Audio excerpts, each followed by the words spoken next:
હવે જે સમાચાર વિગતવાર. કવાંટ તાલુકાના પીપલદી ગામે પૂર્વ સાંસદ તેમજ ટ્રાયફેડમાં ચેરમેન રામસિંહ રાઠવાના ભત્રીજાને ફાયરિંગ કરી મોતને ઘાટ ઉતાર્યો.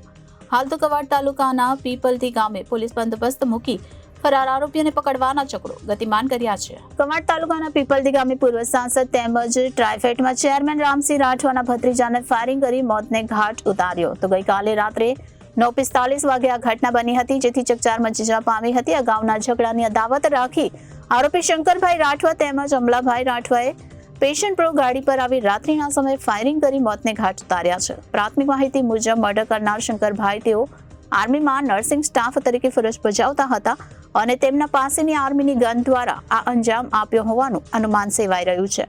મૃત્યુ પામનાર કુલદીપભાઈ જામસિંગભાઈ રાઠવાઓના મૃતદેહને પોસ્ટમોર્ટમ અર્થે વડોદરા SSG હોસ્પિટલમાં ખસેડવામાં આવ્યો છે. હાલ તો કવાંટ તાલુકાના પીપલદી ગામે પોલીસ બંદોબસ્ત મૂકી ફરાર આરોપીઓને પકડવાના ચક્રો ગતિમાન કર્યા છે. Reporter Faizan Khatri, Janadesh news, Chhota Udepur.